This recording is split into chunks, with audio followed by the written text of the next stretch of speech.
Radiant team ban. Get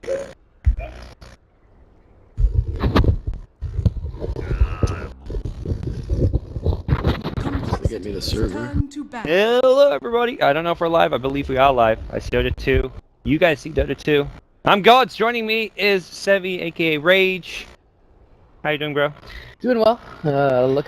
Hoping to see compLexity get back to the bread and butter. I feel like they did do it in game 2, getting a little bit more of a team fight oriented draft lineup. Couple missteps though, and nice to see MVP pick up their first win as well.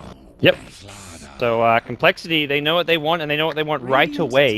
Undying Slardar, first 2 picks after giving away a Doombringer hero we don't often see given away. As a pick in general. Yeah, especially with all the CIS teams present here, so definitely rare to see that slip through. They're going to pick up Lich as well, so definitely potential dual off lane there. compLexity, though, very comfortable with their opening. Swindle Slardar, something he plays very often. The Undying is also something they like to run, so pretty strong early start for them, and already kind of getting back to what their playstyle tends to be most often. Yeah, I feel like they really want to contest the early game with the Undying pick, not looking to give Doom space to really come online. And even when Doom does come online, bursting him down is the key thing here. With the amount of heal that you get over time from Scorched Earth, you've got to just burst him from full to none right away, which Slardar does. You need to get a right-click hero to go with the Slardar, though. Windrunner, one of the best ones, going to get banned out. And wouldn't be surprised to see 4C&L ban another kind of hero that synergizes well with the Slardar, or at least a hero that has some burst damage, like a Queen of Pain or something could fit in quite nicely just because of having, I mean, you kind of benefit from the amp with Queen of Pain right click, but more importantly you have the Scream Sonic Wave to try to Doom down. Yeah, TA was another thing I was going to mention for Limp in the mid lane, but wisely so. 4Clover's going to ban that out. Another possibility for this compLexity lineup is the Viper. They draft that for Limp fairly often, and with the amp damage up, his physical damage presence actually becomes pretty scary, so I wouldn't be too surprised to see compLexity grab that up. Doom is also a hero who has notoriously low armor early on, has quite a bit of raw HP, but with that amp damage and the decay, they should be able to, as you were alluding to, burst him down fairly quickly with this opening if they're going to be able to add some physical damage here. Yeah, so draft's still pretty open. I think for compLexity especially. For 4CL, you're kind of committed to running like a dual lane setup here. Doom could be in the off lane with the Lich, which is most likely, or could also be fit into a safe lane if they want to get something more utility focused for the off lane for Bambo. Since I feel Bambo, he really thrives on heroes where he can just dive in, be aggressive, have like some playmaking potential. Which is where the Batrider actually gets banned out for. It's something that is kind of a Bambo classic here. So, in some ways, I feel like 4CL are more suited to putting Nikwa on the Doom as opposed to Bambo. Yeah, definitely so. Feels like Bambo needs a little bit more of a high impact hero than the Doom, and he's a very disruptive force, wants to be kind of on the opposite side of the map more often than he's not. And interesting to see 4Clovers go for Nikwa's Viper here. This is also something they're very comfortable with, and arguably more so than compLexity is. So they'll pick that up in response to the Queen of Pain grab from compLexity. I think it was yesterday we saw like 2 Viper games in a row from them. Yeah, and they lost one, but they won the second. So Nico's certainly very comfortable on this hero. And I mean, it doesn't feel like an amazing matchup for Viper. I mean, he's always going to dominate his lane, but there's no real melee cores that are extremely immobile that he's going to be able to feast upon. But already, just in general, especially with the supplementation of the Sphere Picker, such a tanky lineup from 4Clover's side. And what they lack in armor can be made up for by the ice armor provided by that Lich. Yeah, and with the survivability you're talking about, compLexity need to get a last pick that gives more damage. Queen of Pain, I think, was kind of predictable pick as far as it was something that compLexity needed, but it's also not going to be enough damage on its own. It's here that gets some benefit from the amp damage, but would definitely expect compLexity to last pick like a secondary core hero to go with Queen of Pain. It's kind of unclear whether Queen of Pain will be a mid or a safe lane. Can match up against the Viper okay, like at least well enough. Like, you're not going to be like, oh, we can't send Queen of Pain against Viper or we just instantly lose the game. But I think Queen of Pain also good in the safe lane with a Rubik to zone out a Doom and pressure a Doom Lich lane.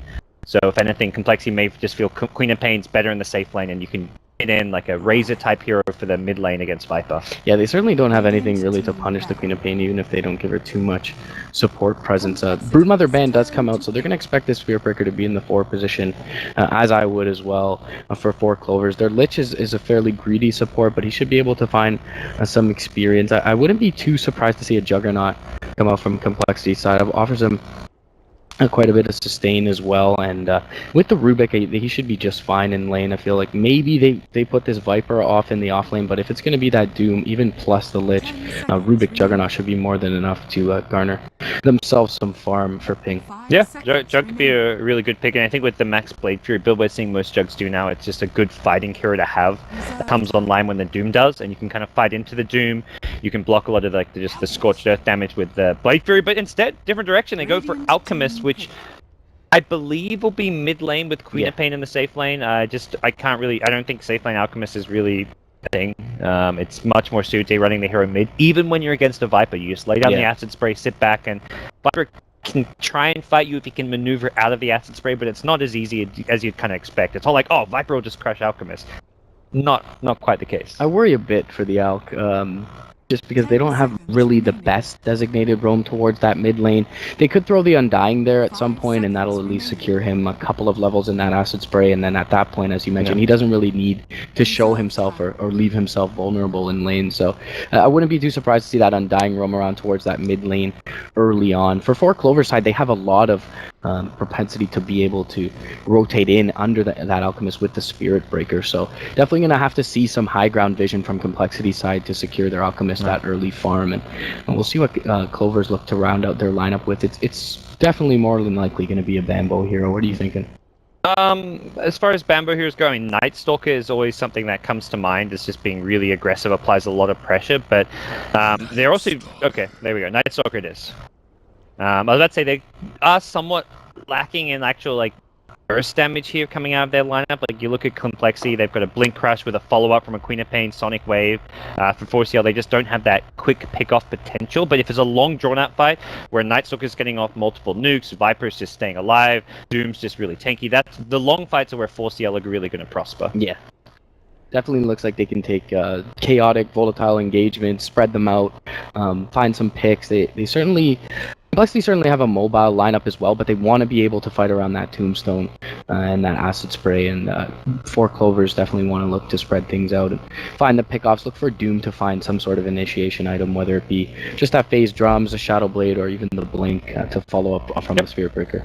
And on the side of Complexity, this Undying with Alchemist was saying, Winter was actually talking a bit about last game, where picking the Undying with Alchemist really helps protect the Alchemist stacks and just to secure his farm, because it's really difficult to fight into a Tombstone, which you can just use to cover the Alchemist if he wants to go for some early neutral stacks, ancient stacks, whatever it may be. So I think Complexity have a pretty clear idea of what they want to do with the Undying and the Alchemist picked up together. Indeed. It'll be an interesting one. This is going to be, I feel like, one of the more significant matches for Complexity. This will kind of prove to us whether or not they really are that higher tier, that top 4 material in this one. And they have a matchup versus NLG later on that most of us would expect them to prosper in, but 4CL going to be a tough task for them. We'll see how they fare. Yeah. And the big thing is getting wins too. Like, they've started off with a draw. If they get another draw here and then for whatever reason have a bad game against NLG and find themselves with 3 draws, suddenly you're like, we actually haven't got that many points, and 2 teams are getting eliminated in the group stage. So suddenly you're looking at what could be a very close race for that 3rd and 4th spot into the playoffs. Here we go. We're going to see how things unravel here. It looks like what you... it's going to be... Okay, Nico Viper you mentioned. So Pycat actually on the Doombringer. Something they did yesterday where they kind of swapped Pycat out of the mid lane when they picked this Viper. Put him over onto that carry role.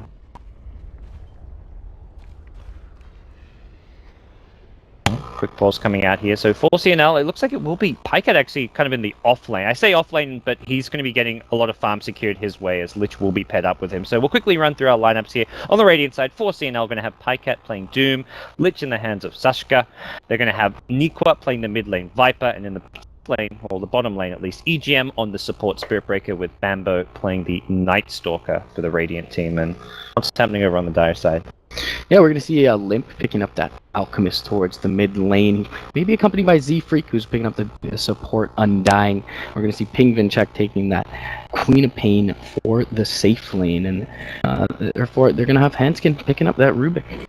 with the off lane being manned by Swindles, of course, once again on his Slardar. It feels like this lineup more often than not is willing to kind of sack Swindles. I mean, they do like to run some of the cheese strats like the BH Darks here, but Swindles always kind of seems to be influential whether or not he has farm. So we'll see if he gets the Slardar off and running. I know he's a big fan of the treads on Slardar, so we may see him stop off for those before the Blink Dagger, just to allow him to gain a little bit of extra farm. But either way, Blink timing going to be pretty important for complexity. They're going to have to create some space for Limp to find some farm. Yeah, it looks like to start things off, both teams will grab one bounty rune apiece, so nothing crazy going on there as far as things are concerned. So will be the Viper as well as the mid laner in the Alchemist. Of course, wonderful bounty rune here to get. The Greevil's Greed kicks in and he's already got the bottle coming out to him. So already a slight edge going Complexity's way when you can safely secure an Alchemist or bounty rune. But top lane, it looks like it will be Queen of Pain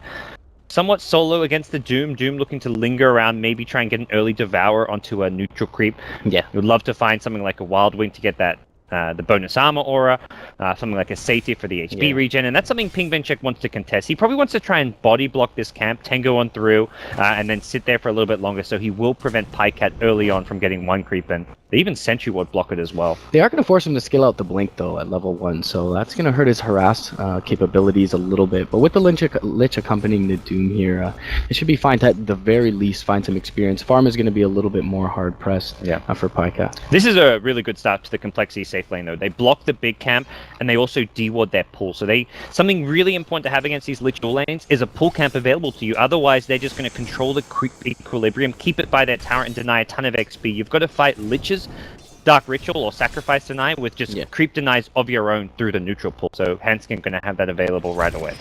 Yeah, so definitely well played for them to bring that towards their lane. In terms of the bottom lane, it feels like Bambo should be able to posture up fairly aggressively and find his farm here. I mean, they have some kill potential, but it's going to have to come at some good timings. With the Decay at level 1, nothing just This is like 4 of the tankiest heroes in the game all in one lane. You've got Night Stalker, Spirit Breaker. I mean, Slardr's got like 5 armor, Stout Shield. You've got, I mean, Undying with Decay. Like, you'd struggle to find 4 heroes with like higher effective HP at the start. I mean, Spirit Breaker I think is the highest. Spirit Breaker, Night Stalker top 2, I believe, in effective points at level 1. I'm not sure who number 3 is, but may just be the the Undying or someone like that as well. So, or even Slardr, very tanky at level 1. Yeah, Doom as well. So just a lot across the board, and something that we don't see all that often is pretty much an actual true 1v1 matchup thus far in the mid. And as you would expect, Nikwa is currently dominating that. But as he continues to pick up his levels, the Alchemist should be able to find farm. And with Hanskin kind of being designated in the jungle, with the Queen of Pain being a self-sufficient laner, they should be able to prepare a lot of recovery economy for him. I mean, Alchemist with a fast bottle is not really going to struggle against Viper. He should get slightly outlast hit early on, but he's getting more farm out of it because of the greed. And we'll go for an early point in the stun. So just sitting on the one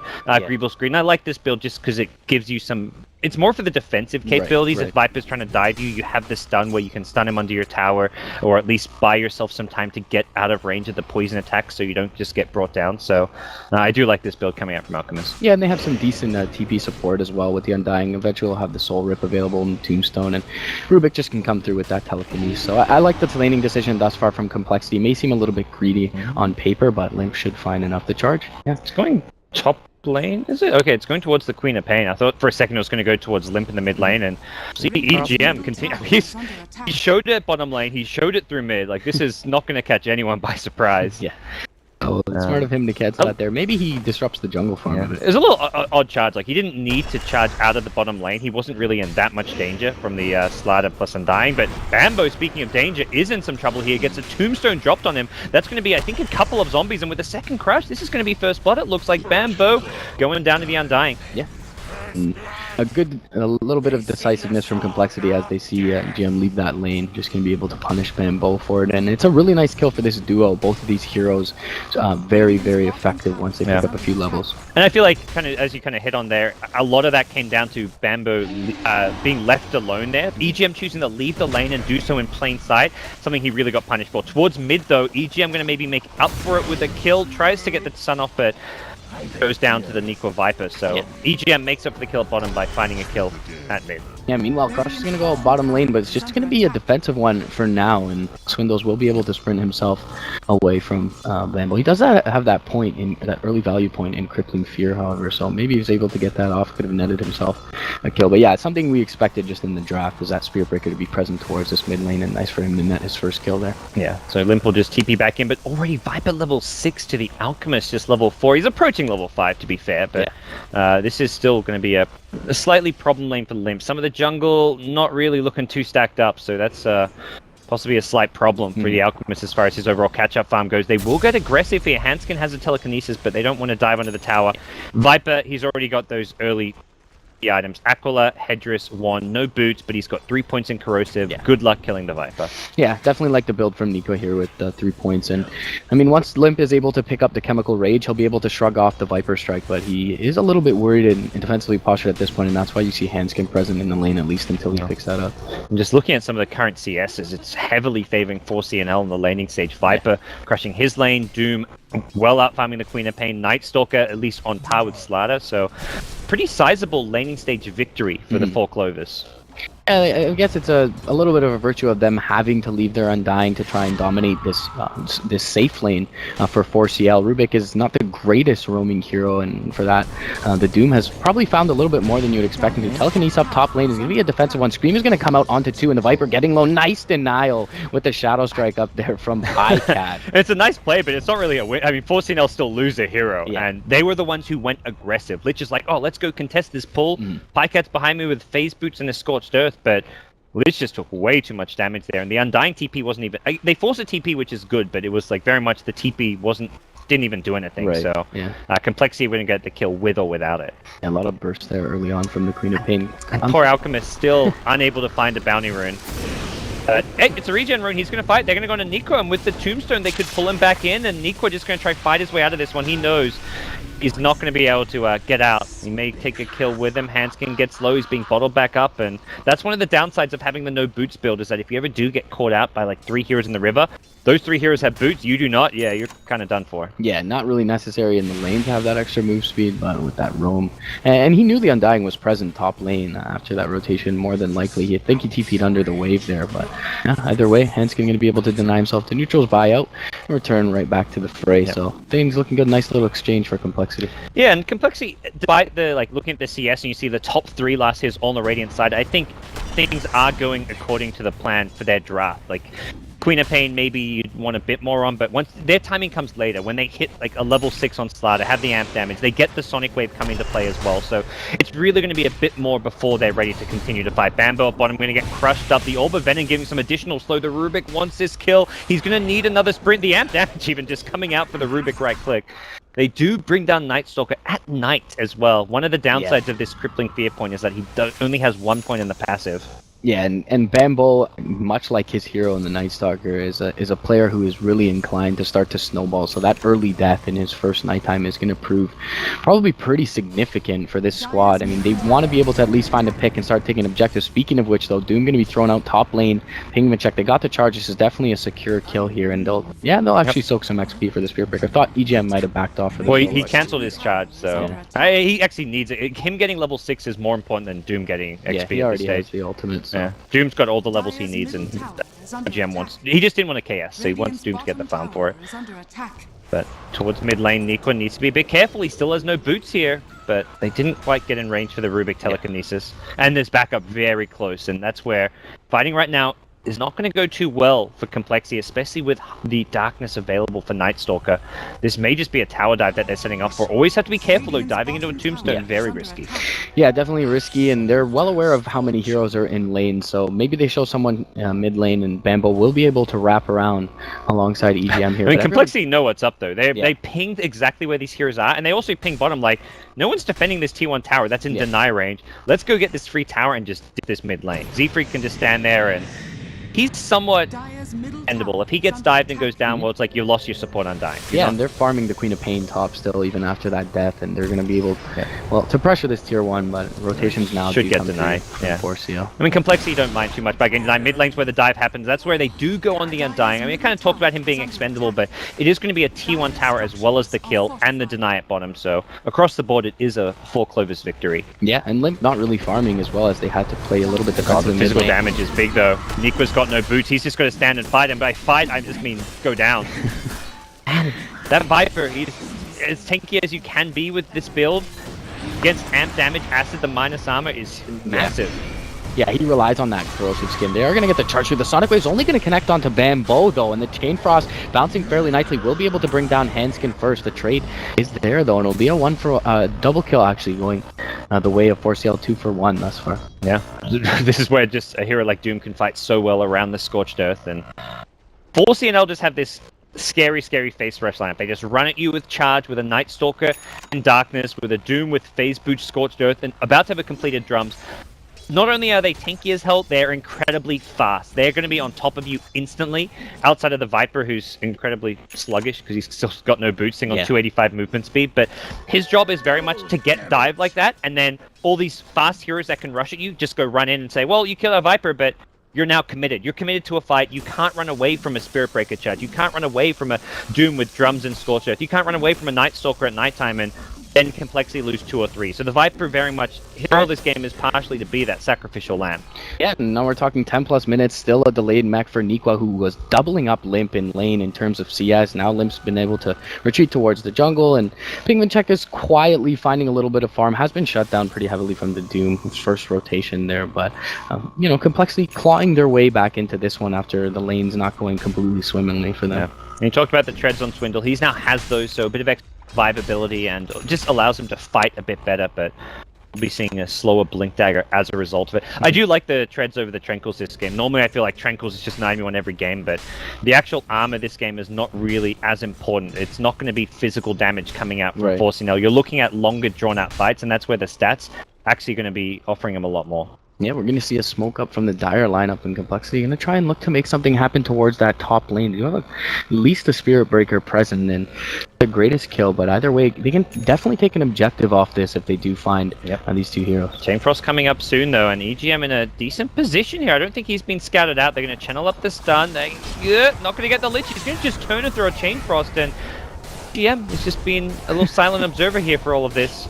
He's just hoping no one walks through. Pingvincheck. Oh, he came so close. He almost walked like right past him, but a spot you even without, it's not even you check that spot. It's just so common to walk through that tree area. Yeah. Just like as oh, you walk from the left side to into the jungle, but somehow it didn't happen.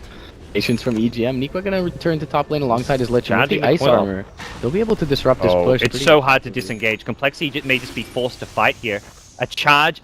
A nighttime, here we go. EGM gets the charge to start things off. They drop the tomb. They want to make sure they keep this alive. So far, so good. Viper's trying to get a great crush from Swindles. He gets doomed up, but he got the most important crush off. Tombstone now gets brought down, and 4C&L realize with Tomb down, they can just dive, and that's exactly what they'll do. They get a 3rd, 4th, and 5th kill. Can't run from this team. I mean, Mechanism wins them the fight there as well. Nikwa just barely picking that up. They even kind of wasted the Crippling Fear on the Night Stalker. They got it off onto the Undying just after the Tombstone was already dropped. And you could even say slightly, I don't know about waste, they didn't waste the Doom, but they wanted the Doom before that crush. Yeah. That was a great 2-3 hero crush from Slaughter, but didn't matter. Like you say, the mech very much coming at the perfect time. And 4C&L are just way too tanky right now. Yeah. I don't know. It really feels like there's drafting. I don't want to say it's entirely a draft issue for complexity, but the lanes very much just really struggled, and well, more problems coming their way. Pingvincheck getting dived at the top tier 2 tower. He's likely to go down. I don't even think Limp's got an escape for this one. Yeah, they're completely overrunning them. Nice 2-man crush coming up from Swindles, but the Nether Toxin's doing work against the Alchemist. Soul Rip will be there, but it looks like Limp is to fall. He's not able to fog Nikwa, and now the Undying a little bit isolated. Tombstone doing work though. Yeah. from Swindles, and they'll bring down 2 off the back of this. They maybe overstayed their welcome here. The charge is going to come through 3, but 4CL getting so Viper just like manning up here. He's like, guys, I'm actually like way too tanky. He's even going to Viper Strike again. He's going to go in on Z-Freak with this. It's been a complete bloodbath in the top lane. Nikwa, he's still holding his own. He's going to get one more right click off. He gets Z-Freak. Can he fight the Queen of Pain? There's one more Scream, and I don't think he's going to have what it takes. One, not enough. Buys the treads before he dies. What just happened? Like, this is 4C&L in a nutshell right here. Yeah, they're feast or famine at every turn, and yeah, perhaps diving a little bit deep without their Doom available there, but I mean, the respawn timers being as low as they are, allowing complexity to return to that fight is kind of what salvages it for them. Yeah. Yeah, that was the Queen of Pain on respawn. That's how long. And these fights will go for a long, long time because of how tanky 4C&L are and how long they stay alive. And they're fighting at a stage where, like, having a drums on Doom who's just running around with tons of movement speed, tons of survivability. Unfortunately, the nerfs to the Scorched Earth was very much that the cooldown is now 55 seconds at all levels. So fights last a long time, but normally not that long. If you can get 2 Scorched Earths off in that fight, it's a complete train wreck for complexity. Luckily, they do kill the Doom before it comes back up. What do you feel of... Oh, well, they're going to lose Handskin before I even ask you a question. But yeah, easy kill coming Bambo's way as nighttime or darkness is soon to expire. But what do you feel about Limp's build here? I mean, as you mentioned, there's so much chaseability from the Radiant side, so it feels like he has to gear up to fight early on, but I feel like that doesn't use the full potential of the hero. I think this was a necessary build, and what we saw, like, I think it was super from Vici Gaming to every now and then with the Alchemist pick. In a game where you're under pressure, you go for the Medallion, and then you start maxing the Acid Spray and Stun, and you just don't play that greedy Radiant style. But I think it was essential, but it's very much not really, like, the whole purpose. Ideal. Yeah, it's not ideal, and it's not why you pick the Alchemist. But... And he also, like, he took his time before he decided to go back for it. He didn't pick it up right away. He picked up a fairly early treads, and he, like, held on to 1,500 gold, and he's like, oh, I guess I just go buy a Medallion. It's a great item for Alchemist, but he is struggling to farm right now. Like, he's well behind these cores on 4C&L. And it still feels like Clovers are dictating the pace. I mean, they really desperately need this Blink Dagger on the Slardar. If you're going to want to fight with your Alchemist, you need some form of initiation, and they're definitely lacking that. Mid lane, though, speaking of the Alchemist, he is going to get the Tomb drop from the low ground, and 2-man Decay is there as well, but the Doom is onto Limp already with the Chemical Rage pop, so not the greatest Doom. Yeah. He's going to be able to walk away, and... That level 3 Soul Rip saves his life there, and luckily he will get back to safety. But for 4C&L, it's like they don't really... They commit a Doom, but they hold their own, they kill a Tombstone, and they're still... Like, that doesn't hurt them so much. It actually pushes Alchemist back to, like... Well, I guess he just heals up from the Chemical Rage, but it kind of... It's time where he'd ideally be farming, so I think all in all, 4C&L are totally okay with what just happened. Yeah, and it's daytime, so as long as they're not losing map objectives and finding farm on their cores, they should be okay with it. I mean, they're the ones who are being the aggressors there, so it's like very much like they don't get the kill, but then they immediately move to the next like location, which is bottom, to go for this tier 1 tower. Complexity's move is probably just to try and find a trade at the tier 1 mid, but again, I feel like 4C&L are ready to defend and fight if they want to. Yeah.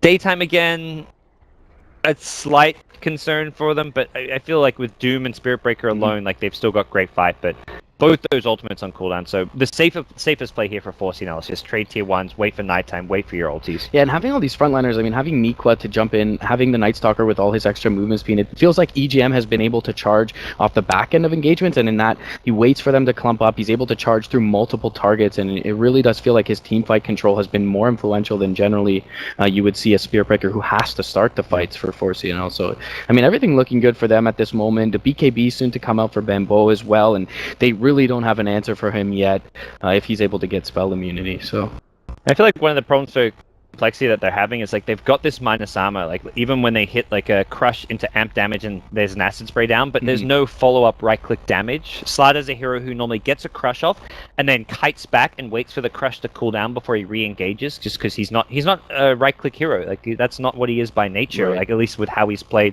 in the metagame. Alchemist kind of can be if he's staying alive, but there's enough burst damage where he's also got to kind of kite around the fight. So Queen of Pain just throwing a Sonic Wave is not going to cut it to get kills. So you're not really getting like your maximum efficiency out of spells like amp damage and acid because you're not right clicking anyone during this game. You can burst heroes down with a blink crush or a sprint crush into a Sonic Wave, but until we see more items come up from the Alchemist and Queen of Pain, you get no value from the minus armor. Yeah, and there are just so few ideal targets for them to open up on 4CL side. I mean, the Lich is the least of the tanky heroes, and for a support, he is probably one of the most tanky heroes in the game. He's already built quite heavily into the ice armor. How do you feel double Midas? I mean, 4C&L say we got an early lead. Let's Midas it up. Midas on Spirit Breaker and Lich.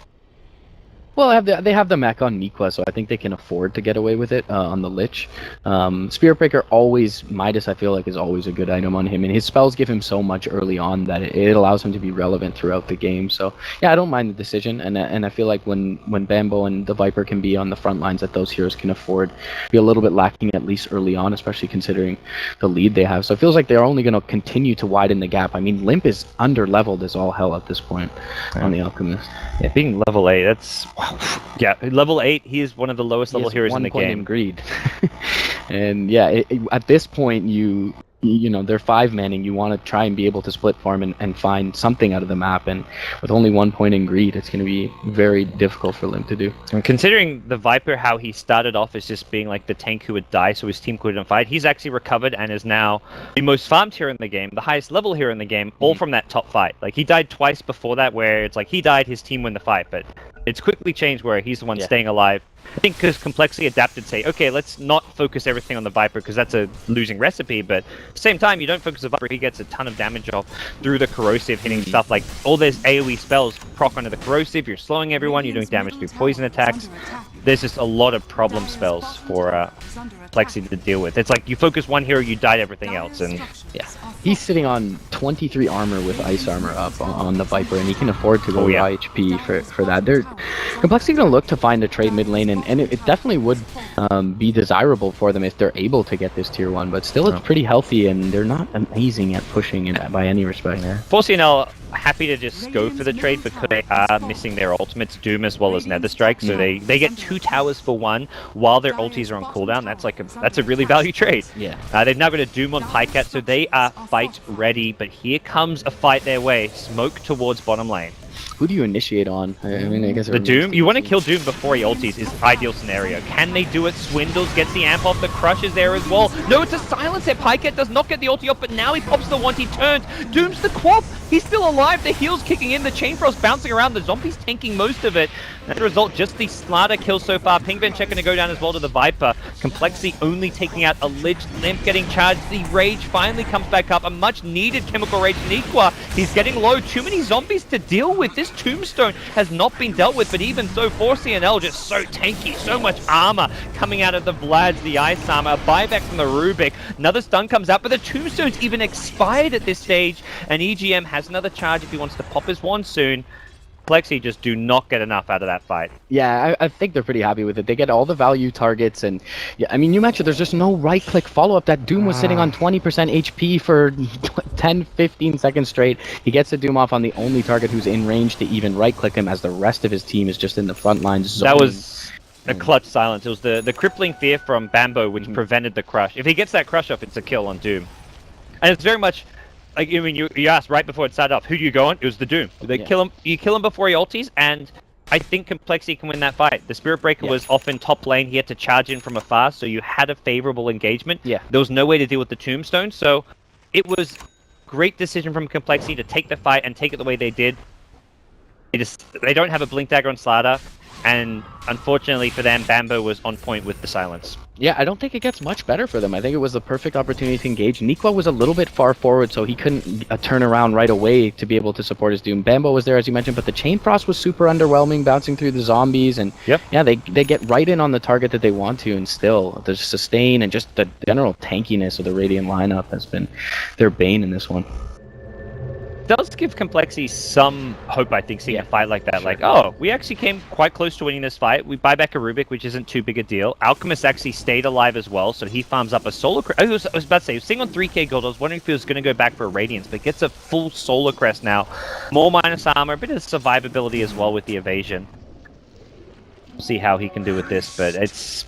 I mean, he's the same level as some of these supports. He's level 11 to a level 11 Lich. Yeah. I mean, I still feel like they have enough damage aside from their right clicks for the Solar Crest not to be... Swindle gets broken. He got juked so hard. Yeah. He cancelled the charge It was actually a sick play coming out from EGM. Yeah. He cancelled the charge because it was going to get cancelled and he was going to get stunned. And then he fake cast the crush, then he goes for the ulti, and then he dodges the crush afterward. That was really nice. Yeah, they're gonna get a tier 2 out of it as well, and yeah, it just doesn't, even Solar Crest or not, doesn't feel like compLexity is really fight ready. They're going for a Yule Scepter on their Queen of Pain, which is of course nice to get up against the Night Stalker, but that's really just indicative of the state of the game. I mean, it totally tells the story that 4C&L is really dictating the pace here, and they're playing defensively natured Dota right now for compLexity. I mean, their high ground is not bad with the Sonic Wave, the Tombstone, and the Acid Spray, but it feels like 4C&L, if they're patient enough, will be able to find a pick before going up. And compLexity have really just gone all in for fighting now. They pick up a Blink on Alchemist. Ping even went for a Yule Scepter on Queen of Pain, which to me it's a defensive item. It can help you get out of like a crippling fear if you're going to get silenced up by a Queen of Pain, but it doesn't really set anything up this game. To me, it's just not an item that's going to do enough for them. I think to me, I would prefer to see him go for either a BKB or even an Ag Scepter to be able to push out lanes and defend, but these are like Yule's is just look, the cheaper option. He couldn't even finish the BKB or an Ags by now, so Yule's is just at least a completed item. Top lane, they're gonna get the Doom off on Swindles. The charges there, and he's base creating. compLexity side. No, well played this time. That was just straight up a mistake to some extent. I mean, I'd say mistake, but you've got to play aggressive and try and create space like that. Nico going to get engaged here in the river. Sonic Wave available, goes through, catches 2 Bambo. They're going to be another target, but a great charge goes through, catches 3. The mech coming out on the side of compLexity, going to heal him back up, and they are fighting underneath the Tombstone. There's the Yules, but Chainfrost's going to bounce her out again, though. The Tombstone there to help tank this one up. Bambo getting a bit low here. Hanskin's got no lift here, but they've gotten a 2-for-2 trade so far. That was like a 2-for-1 here in the mid lane, as unfortunately for them, they did not bring down the Spirit Breaker, who was surviving at about a couple hundred HP. Limp's got another Alchemist stun going thrown out, but he's just going to back off to safety. 4C&L just playing the armor game right now. You've got Plate Mail, Vlad's up, you've got Ice Armor, and that's just where like Alchemist's damage output in these fights is just pitiful. It really is. You don't draft this hero to fight, and if you do, you definitely want to be ahead. So Limp is really kind of being ignored throughout these fights, and with the lack of BKBs thus far, I mean, the Stable Concoction at least offers them some sort of team fight control, but yeah, it feels like compLexity take pretty much as good an engagement as they can in the river there, and maybe they need to, with all the, take advantage of their tankiness 4CL does and focus the Tombstone a little more. Yes. I feel like they got a bit maybe cocky about it. Like the one fight, the most important fight was that team wipe at top where they crushed it 5-0 because they just instantly killed the Tomb. And since then, I feel like they're like, oh, we're tanky, we can ignore the Tomb. The Tomb entirely negated Chainfrost 2 fights in a row. Yeah, twice. And also just caused problems for heroes like Viper, who suddenly at the end of a fight, Viper is suddenly like, wait, I have 12 zombies on me. Uh-oh, I'm stuck. Like, he may be like 2/3 HP, but as soon as he starts getting focused, he can't move because of all the zombies on him, so...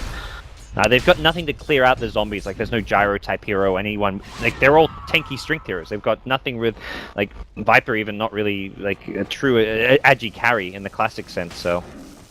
Yeah, still a little bit of nighttime duration left. I feel like 4C&L can take Roshan pretty, just uncontested here with the Ice Armor and the Nether Toxin, but... Literally the Vanguard, by the way. I believe he may get a Crimson just to deal with the Tombstone zombies. It's not like they do a huge amount of damage, but it basically blocks what little damage they do. Yeah, and makes him another subpar hero to have to initiate on for this compLexity. It's more damage block as well. Like, it's not direct armor per se, but it's going to mean the physical damage out of compLexity. A hero like Alchemist, who doesn't hit hard but hits very fast. Right. Crimson Guard is great against it. Hanskin looking for something bottom as most of the lineup is smoked up, but everyone near the Roche pin, it looks like they will decide to go in for that. And maybe compLexity is able to trade a tier 2 for it, but... Radiant do have the ability to assemble a defense. They're gonna they rush incredibly slow here, and I think they decide they don't really want to do this. EGM, is he committing to this one? Looks like they do want to fight. They're going to go charging forward onto Swindles. The crush there is going to stop EGM in his tracks here. He's got no BKB. EGM going to go down to start this fight off. Limp, sure of that one. On the backline, the Tombstone again not being dealt with. Only now Saxka starts right-clicking it. Can they bring it down in time? The damage has been done though. They've lost Nikwa. Hanskin does take a fall to Sexy Bambo's Nightstalker. The BKB now one off, and Pycat crushed up. The minus armor may just be too much. He's got Vlad's plate mail, but it's not enough. compLexity just out-executing here. Yeah. There's a blink forward. Bambo, as said, his BKB gone. I don't know what hubris from the Radiant lineup. I mean, you're just trying to take advantage of your lead here, but I feel like this That Spirit Breaker initiation was a little... Yes. Into a... Like, he's got no chance of hitting it when against Telekinesis and Crush. He dies before a fight even really starts, and then... To me, the MVP throughout this game for complexity, they haven't won this yet, has been Z-Freak. He has put in so much work in these team fights with the Tombstone. Not just that, Decays, Soul Rips. He's got a Guardian Greaves, which is always healing up his teams. He's keeping everyone alive. Yeah. And kind of, like, 4C&L, their heroes individually all very tanky, and this Undying is making everyone in complexity have, like, 2-3 lives in some of these fights. And he's just really good at dissuading the enemy team from attacking the Tombstone, evidently, so... Yeah, I mean... It was just the Lich on it there. Again, by the time Lich killed it, the fight was kind of lost. You want to take advantage of your over-leveled support in the Lich, and his ultimate has been completely negligible in the last 3 engagements now because of this Tombstone, and yeah. It may be Complexity now who take Roshan as well. It's the scary thing. They've got amp damage. Yeah. They've got Acid Spray. Solar Crest, so they're certainly inclined to do so if they're able to establish even a little bit of vision around that pit. Suddenly complexity of items too. Like you're looking at Queen of Pain, who's halfway to an Aghanim Scepter, Alchemist, who's close to completing either a Sanjin or even a possible Halberd if he wants to really stack the evasion. None of these heroes go MKB, which is where Halberd is actually a kind of crazy good item this game.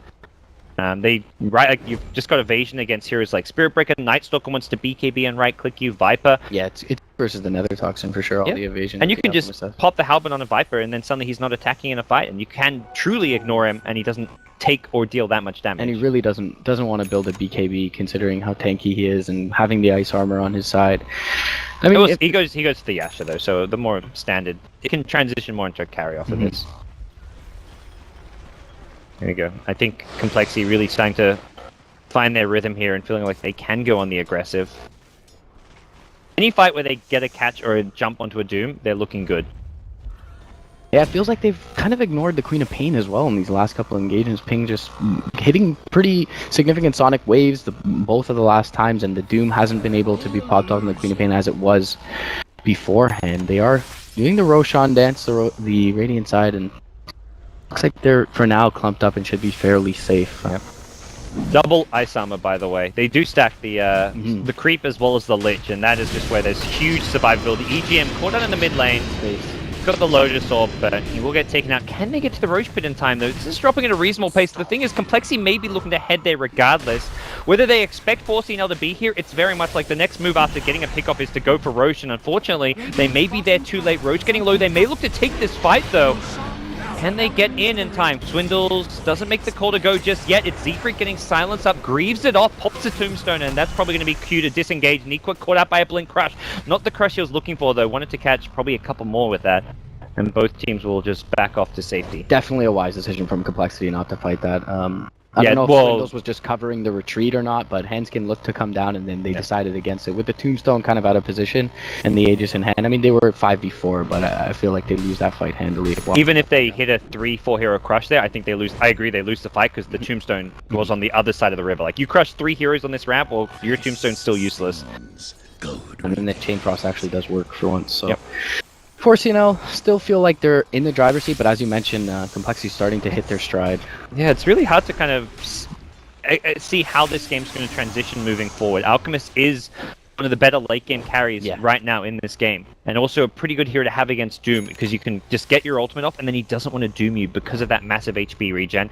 Undying has tremendous heals from Soul Rip as well as Guardian Greaves, so he's great against the Doom, and I think Undying will become the main Doom target in these fights. If maybe the Queen of Pain as well, but I'd almost be more worried about the Undying, especially if he farms up an Aghanim Scepter.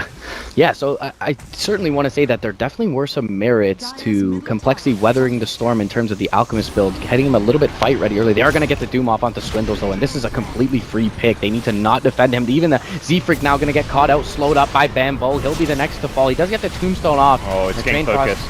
They're going to be able to focus that down. Sonic Wave was through 3 though, and everyone getting really low from the Radiant side. It will bring down another though, and that's a double kill going the way of the Doom and 4CL. With that early pick on the utility hero that is so essential to this. 0 buybacks on 5 heroes. That one fight, that was very reminiscent of the fight at top where 4CL just for fight. and suddenly get like 2 towers and a huge advantage of it. This time around, it may just be a full lane of racks. Wave accompanying them as well, so they don't even have to wait for this. All starts from just the one pick-off onto Swindles, and that's another great Doom target. You take the slider out, you take out the Crush Man, the 8-second cooldown stuns in the fight, and suddenly Complexity don't have their reliable lockdown to fight around. So very poorly executed fight from Complexity, but great job from 4C&L recognizing the mispositioning and just saying, hey, we've got this fight, we've got an Aegis, let's go, let's take this game. And they may get a second lane of racks here. They're already swinging bottom, not a single buyback has been used. Yeah, and I mean, there are also the recognition on their part to what you just alluded to in the fact that, I mean, Alchemist on paper is generally not considered one of the strongest late game heroes, but in this game he certainly is, and having him fight ready and now having him maxing out the greed and being able to farm, 4C&L needed to take this, and they take their opportunity and seize it, and they'll take melee racks in 2 lanes. Complexity really want to find some pickups on the way out. Problem is Doom comes back up in 10 seconds. Pycat returns the favor with the stun. With a nice Lotus Orb, they've got the Tombstone used very aggressively and gets taken out. Once again, Pycat pops the shivers. He's got Doom in 2, and this looks like it could be all over. Complexity dropping like flies now. The Chain Frost finally doing what it's meant to do, which is bounce around from hero to hero. GG's called, and 4C&L end things with an ultra kill on Nikwa. It started off as a very convincing game. It looked like 4C&L were going to stomp it, but then it got really interesting, and then Complexity one brain fart and suddenly, oh, wait, nope, the game actually is over. That's got to be a bit of a demoralizing loss for Complexity for sure. I mean, they really started to claw it back from what was a huge deficit at one point in the game. It was about 10k net worth, and it's a lineup that really is inclined to snowball for Clovers. So a couple missteps from them, really good positioning from Complexity, and then just the one mishap in that mid